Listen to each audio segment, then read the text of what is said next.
totally impromptu interview here with Eric Genesse. He has one of the baddest trucks I've ever seen, the Hulk truck. Eric, you want to tell us a little bit about it?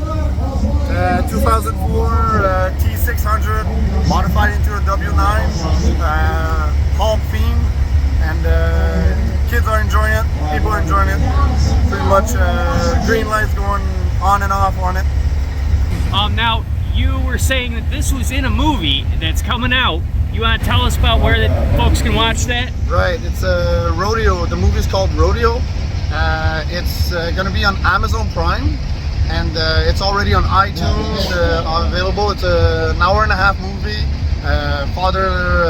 Separated father, a young daughter, goes to the truck racing, and the whole movie was produced, made in this truck the whole time.